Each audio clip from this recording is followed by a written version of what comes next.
Well, thank you, Craig. And before I start, I'm actually going to put my card in the tray here. And Craig, it has to go on the top, please. I love that Roma gin. But look, thank you very much for the opportunity to talk today a little bit about QPM Energy and what we're doing, and a little bit about our perspective on energy markets and what's happening in the energy markets. So, I must admit, I'm a little bit trepidatious about talking in front of this crowd. It's a very, very clearly a very eminent energy crowd, and we are, as QPM Energy, we're a relatively new participant in the Queensland energy market, and so please, the context of my remarks today are really an attempt to articulate what we have learned as we've tried to shape and build our business over the last few years. So it has been a pretty challenging and sometimes very challenging journey, and I really would like at this point to acknowledge the QPME team. The QPME team, many of whom are here today, have really worked together incredibly hard and incredibly well to create and build what we think is a very unique and exciting business. Accordingly, all credit for any observations today that are true, insightful and smart is due to the team. I will take 100% responsibility and credit for all errors, omissions, fake facts and lame jokes, and that is all my own work. So what I might do, given that this is an energy club, is just set the scene a little bit.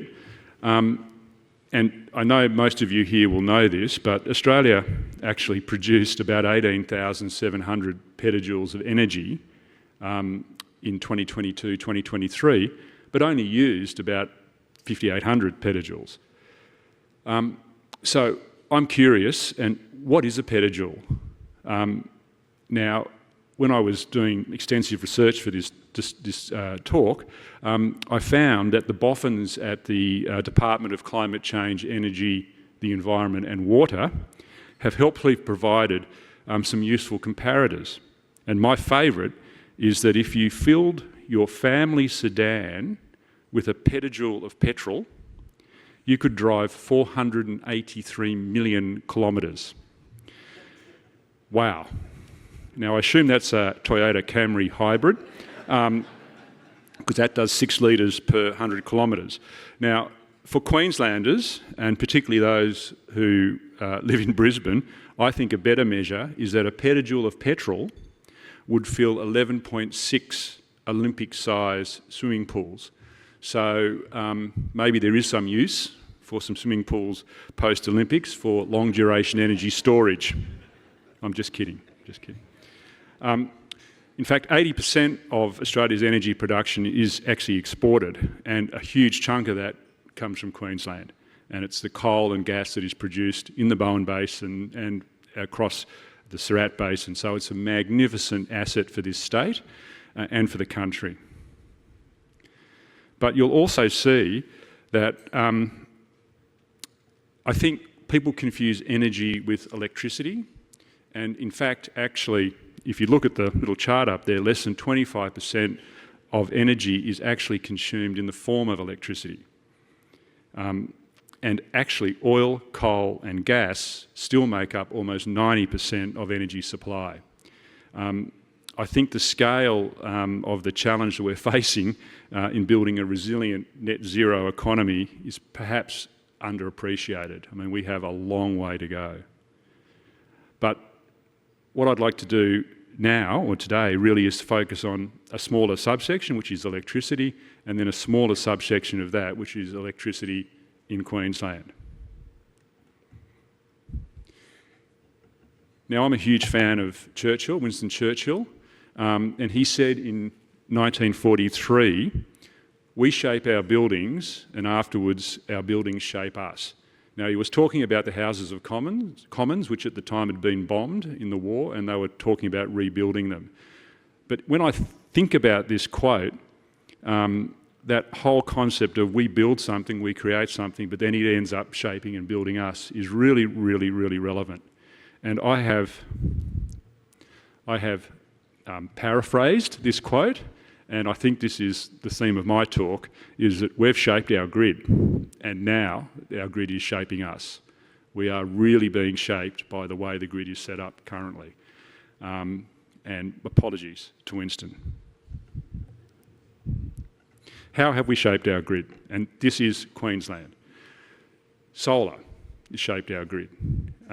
So Queensland's total installed solar PV capacity is now over 11,000 megawatts. And 9,000 of that has been installed in the last 10 years. So the biggest change in the grid, in the energy system in Queensland, has been 9,000 megawatts of solar in the last 10 years. It's about 4,000 large scale, and the bulk of it, actually, almost 2/3 of it, is small scale, house-top solar, rooftop solar. There's 1 million rooftop solar installations in Queensland, 1 in 3 households. And what we observe in our day-to-day trading of the energy markets or electricity market is that on the best day, lots of sun, midday, it's hammering, that system produces about 6,000 megawatts of power. This is very rough. So the Queensland grid is basically dominated by a 6,000 megawatt block of generation which is cycling on and off every day. Every day it's on, then it's off. You don't know how much on it's going to be, but you sort of know when it's going to turn on, when it's going to turn off, but you don't really know how much is going to turn on at any particular time. It is really, really, in my view, it's shaped the grid. And how it works, I think, is it actually shapes other generation. So everyone has seen this curve, I'm sure, and it absolutely dominates generation during the day, and other generation sources have to amend and flex accordingly. Coal and gas ramp down, but the transition that we think about is not a transition to a cleaner, low-carbon grid.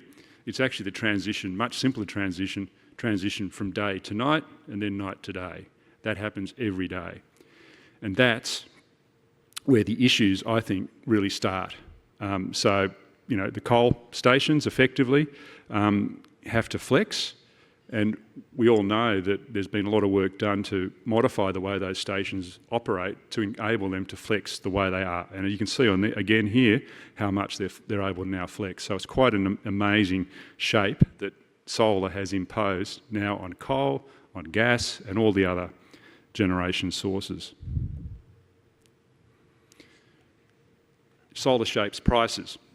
So particularly in Queensland now has the most volatile electricity pricing on the east coast of Australia. So this little chart here is the 5-minute average interval data for the various state markets over the last couple of years, and you can see that Queensland sits right at the top. And again, I think that's a reflection of the way that the solar dynamic shapes in and out of the market. Of course, I'm totally aware, painfully aware actually, that if I plotted February and March on here, it would be the other way around. Queensland has sat below the other states just for those last couple of months. We've had clearly very, very mild weather in southeast Queensland, and we've had very, very high coal availability. So just highlights again, not only is it volatile on the upside, it's volatile on the downside. And we're dealing with a complex system, and actually at the heart of that complex system is a weather system which we have no control over. So I'm sure, next month, month after, next summer, we'll see unbelievable volatility again in Queensland power prices. So how does it shape prices? And this is just an example from 22nd of January, so just earlier this year. And we saw over a 90-minute interval, so from about 4:30 p.m, there was a massive call on generators, non-solar generators, to ramp up, and it's about 2,500 megawatts in about 90 minutes to meet peak demand. So we had solar coming off, we had demand peaking, 2,500 megawatts of extra generation had to be dispatched. Tough, and the price responds. So you can see the red line here is the way that the price had responded and was sitting, for a period of time over $14,000 a megawatt hour. And of course that correlates with the peak in this generation shortfall or deficit. So on a day like that, it was a pretty hot day. Not outrageous, but pretty hot. Guess what? Market struggled. So I guess that's on the supply side. The demand side is also interesting because it's a factor. It also shapes the grid.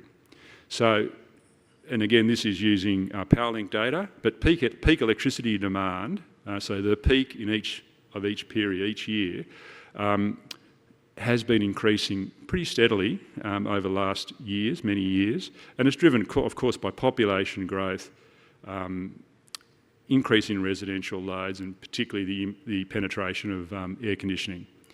So that's where we are today. So whatever it is, just over 11,000 megawatts in summer.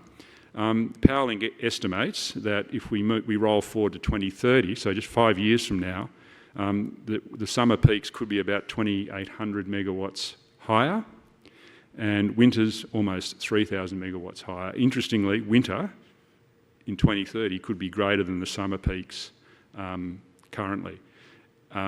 And we see that. You can see an increasing morning peak in winter, and we're seeing that starting to come through in the market. So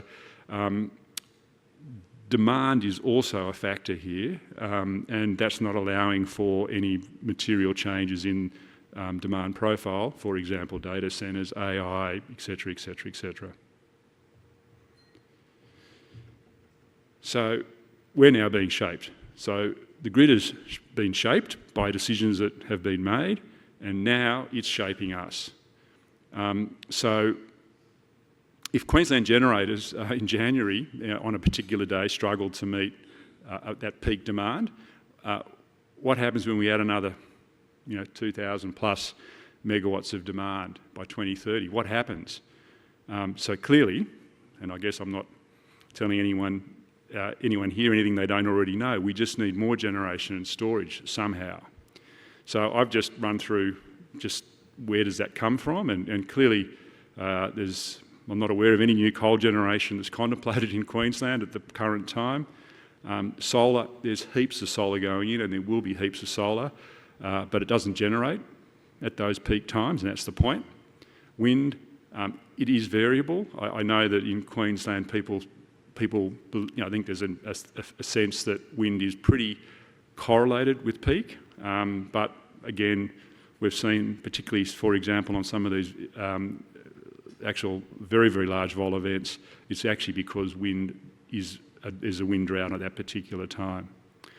So gas, and I know there's a lot of talk about this. Clearly, there's the 400 megawatt Brigalow gas peaker that's coming online in about 2027. There's us. I'll talk about that in a sec, but I'm not sure there's much else. Pumped hydro, the 250 megawatt Kidston project is nearing completion, and there is obviously the proposed Barumba project, 2030s, I think, and batteries, lots and lots of batteries. But I think we're going to see, and we're going to need, actually long duration batteries, and I think the economics of those will definitely need some government support. So we believe, this is QPME, this is our belief, that over the next 5 years the die is cast, and the Queensland electricity generation supply-demand mix is likely to continue to drive continued volatility in the daily price curve, more frequent, we think, extreme price events, and as I've already mentioned, I think we'll see a bit more, an increase in winter morning peak price events. And then we get into the era of coal-fired generation retirement in the 2030s. So it's a pretty interesting dynamic. So if you if you thought that thesis, our thesis, sort of makes sense, and you were crazy enough to want to get involved in an energy business, what would you do? What would you need? How would you do it? And how would you build a business that was calibrated to this opportunity? What would you do? Ideally, I think you'd need to be able to generate and sell electricity into the NEM, clearly. But you'd also need to be able to turn your generation on and off quickly, and we'd need to be able to do that exactly at the right times. To do that, I reckon you'd need some cost-effective energy to run your generation, and that energy the delivery of that energy has to be super flexible because it's going to have to meet your dispatch shape. But it also has to have the capacity to be able to run and to continue to supply for a long duration if required. You kind of also need, I think, a lot of energy in reserve so that you can repeat this cycle every day, over many, many years, because guess what? You've got to earn a return on the amount of capital that you've invested to build this system. So it's a challenge. So how would you do it? Well, here's one we prepared earlier. It's us. So QPM Energy, I mean, I guess that's what we are. So we call ourselves an integrated energy business, and by that I mean we start at the molecule. We produce gas in Moranbah, as Craig mentioned. We supply gas to customers, Dyno being our foundation customer. We have a whole bunch of infrastructure that we own and manage. We have access to and capacity to generate electricity, and we have direct market and customer access. Energy, we are gas and electricity. And business, we're a real business. So our revenues in FY24, we did about $75 million of revenue, and in the first half of this year, we did about $57 million of revenue. So we are a reasonable business and a growing business. Our assets, Moranbah, yes, that's where we produce gas. We have access to the North Queensland gas pipeline, which will take gas up to Townsville, and we have the capacity on the Townsville power station, which is a 160 megawatt gas-fired turbine, which we dispatch. We also dispatch the smaller Moranbah power station, which is directly connected into our field. On the right-hand side, you'll see a whole bunch of leases, and you can see the red ones are ones that we own. The blue one is a lease owned by Arrow Energy that we operate. But you can see interspersed within those leases are a whole bunch of some of the larger Queensland coking coal mines. So we're in the heart of the Bowen Basin coking coal territory, and we share infrastructure with a number of those mines where we are able to also manage their gas, which they produce as a byproduct of mining. So in addition to producing our own gas, we manage gas on behalf of a number of mining companies from those operations.